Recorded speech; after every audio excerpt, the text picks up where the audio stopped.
Okay, so I'm going to show you guys how I create my Google Slides.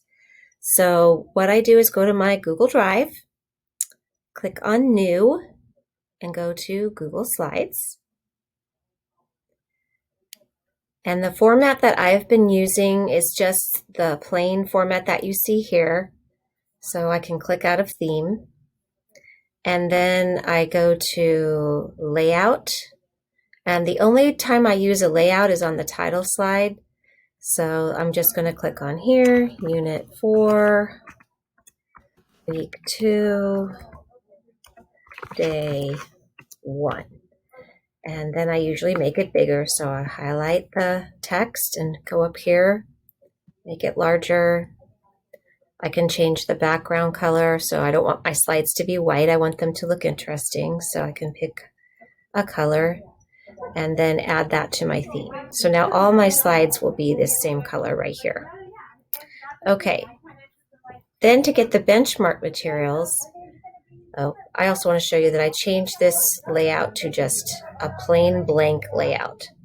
Okay, so then I'm going to have another open tab here for benchmark, and I'll go to Unit 4, and I'll open that up. Takes a minute. All right, so this, my little circle's in the way here. Okay, so I'm on week 2, and I choose day 1. So I usually start with the read aloud, whatever the read aloud might be. This is the unit opener. So let's go back and go to day 2 just for fun. Okay, so the read aloud is going to be a big fish. So I'm going to go ahead and click on that. And I always start with the shared reading as the first thing in my slide. So I'm not going to do any customization. So I'll click no. And I know I'm going to need this passage, a big fish. So this is where the snipping tool comes into play. So I have it on my toolbar, but if you didn't, you could click over here in this search bar, snipping tool, and it would come up. So I'm going to click on mine because it's already on my toolbar, and I'm going to press new.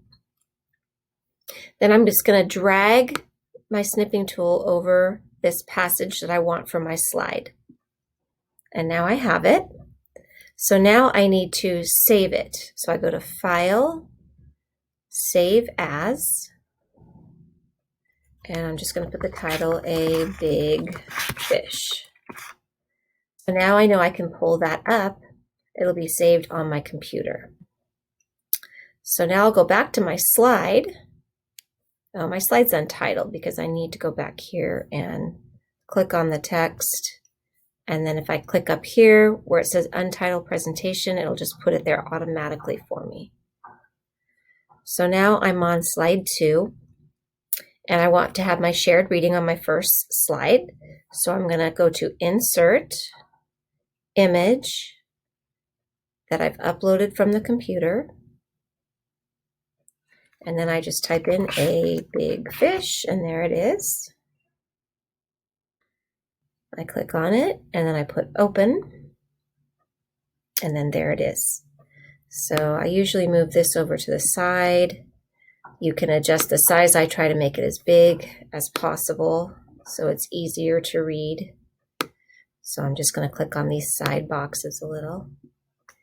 And then the other thing I do is I go back to that page in benchmark, and I try to find the objectives. The objectives are always right here online on the same page. So I just highlight student objectives, and then I press Control C, and that's copied. And then I go back to my slide, and now I press Control V, and there's the student objectives. So now I have my objectives and my piece of text that I want.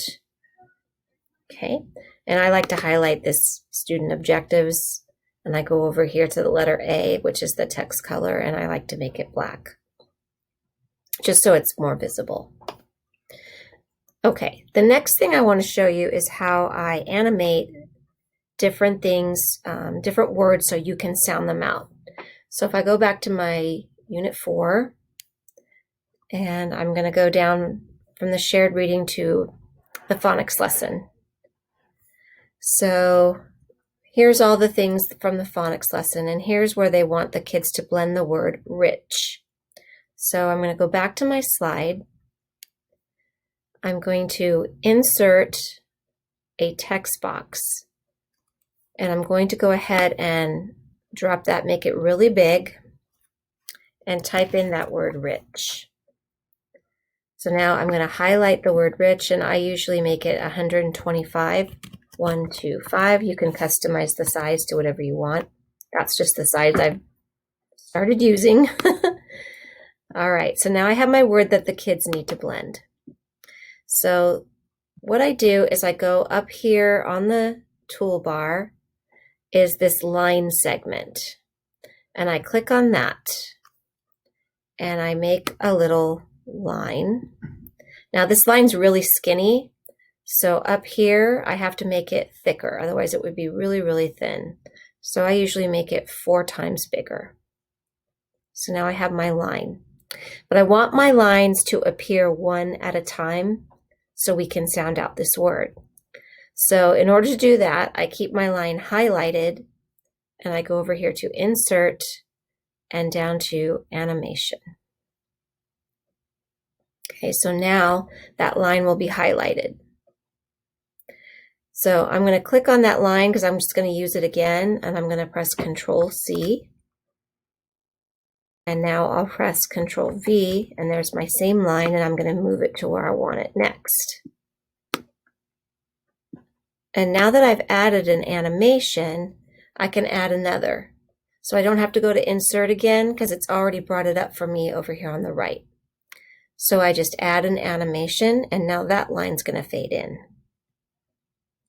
And then I can press Control-V again and move my third line.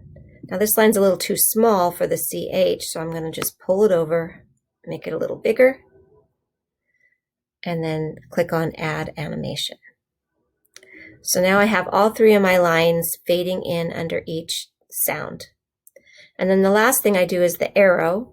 So I go up here to where my line segment was, and I click the drop-down box, and I change it to an arrow. So now I'm going to pull the arrow across. And I'm also going to make this thicker because it's skinny. So I'll make it 4 times thicker. And then I keep it highlighted and also add this as an animation. Okay.